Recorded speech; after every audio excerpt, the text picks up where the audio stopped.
Hi, plant lover. Welcome back to the channel. Today, we're propagating rosemary directly in soil. No water rooting, no transferring cuttings over later. We're skipping straight to soil because soil-rooted cuttings grow stronger, thicker roots and never have to survive that shock of moving from water into a totally different medium. A lot of people lose their rosemary right at that transition. We're going to avoid that entirely. Let's start with the soil mix, because this is the part that matters most. Get it wrong and nothing else you do will save the cutting. It'll rot before it ever roots. Rosemary comes from rocky, sandy Mediterranean hillsides with soil that drains almost instantly, so that's what we need to recreate. The #1 killer of rosemary cuttings isn't underwatering, it's soil that holds too much moisture. Damp, heavy soil breaks down the stem tissue, bacteria move in, and rot can wipe out a healthy cutting in 3 or 4 days. So here's the mix. Take regular potting soil and combine it with coarse sand or perlite, about 1 part sand or perlite to 2 parts soil. Coarse horticultural sand is ideal, not fine beach sand, which compacts and holds water. Perlite, those little volcanic granules, works just as well and creates air pockets for drainage. If you're using outdoor sand, rinse it first to remove salts and debris. Mix until it feels loose and light in your hand. If it clumps, add more sand or perlite. You can even go 100% perlite or sand with no soil at all. There's no nutrition in that, but your cutting doesn't need nutrients yet. It needs a clean, sterile space to root without rotting. You can move it to richer soil later. Whatever you use, make it fresh. Old potting soil can carry fungi, bacteria, and pest eggs that will attack a vulnerable cutting. Now, containers. Anything works as long as it has drainage holes. That's non-negotiable, or water pools at the bottom and creates the same rot-friendly conditions we're trying to avoid. Small 3 to 4 inch pots, a plastic bottle with holes punched in the base, perforated wooden boxes, or garden center cell trays all work. But here's a method that doubles as a mini greenhouse.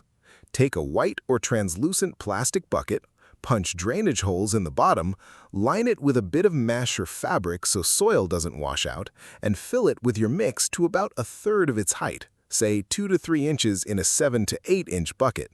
That empty space above the soil becomes a humidity chamber once we cover it later. Moisten the soil lightly. It should feel like a wrung-out sponge, not dripping.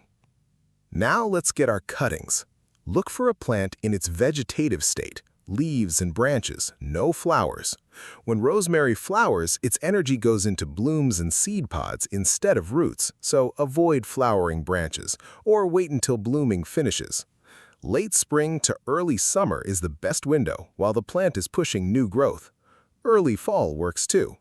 In warmer climates, you can often take cuttings almost any time a healthy plant isn't flowering.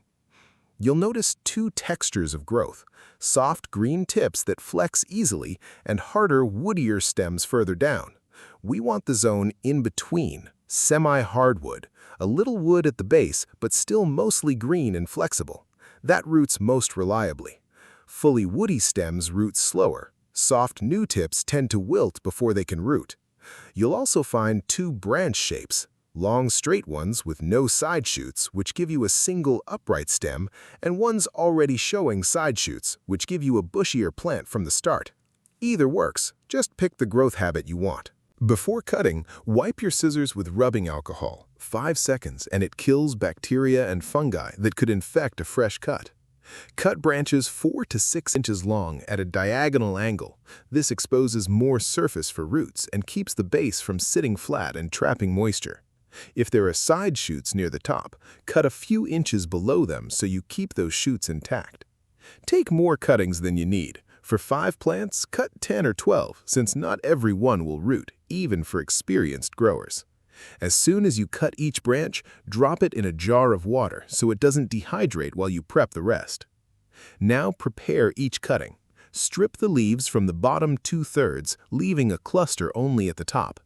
Each spot you remove a leaf leaves behind a node. This is where growth hormones concentrate and where roots will emerge, so aim for 2 or 3 bare nodes below the soil line.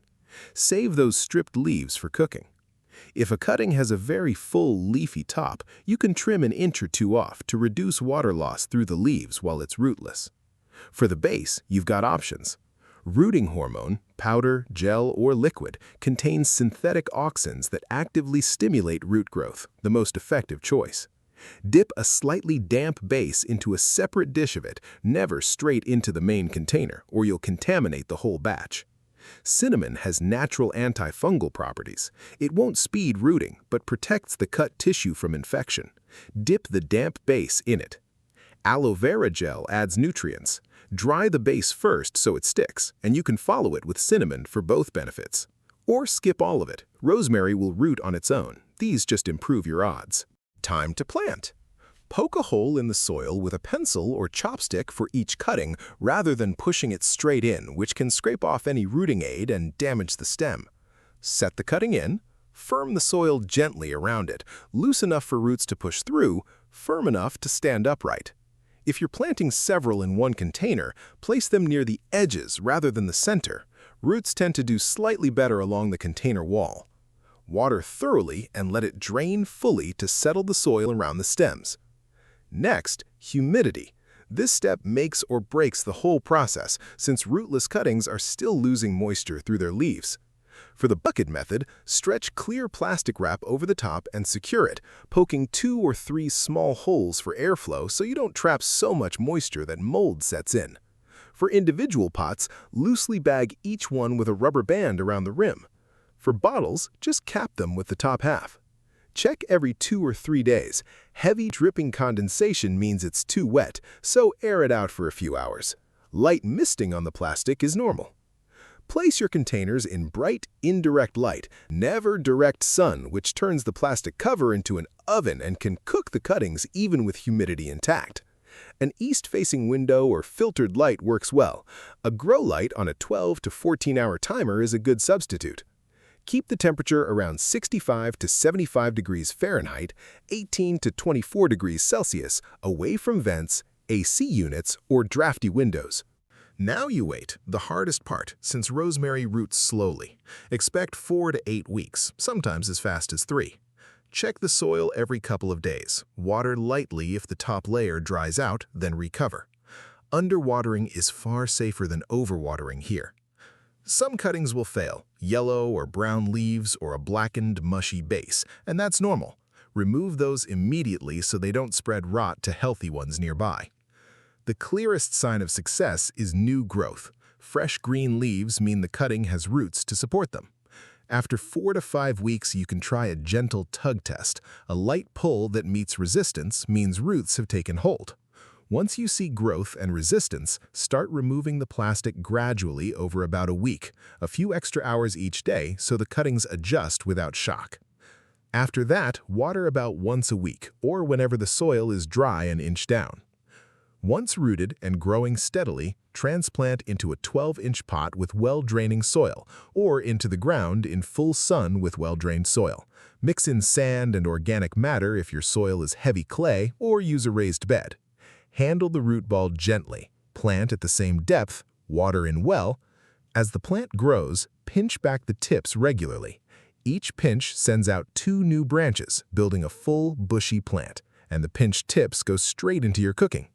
Hold off on fertilizer for 6 weeks after transplanting, since young roots burn easily.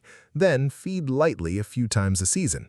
Rosemary isn't a heavy feeder, and too much fertilizer can actually dull its essential oils. Quick recap of the mistakes to avoid.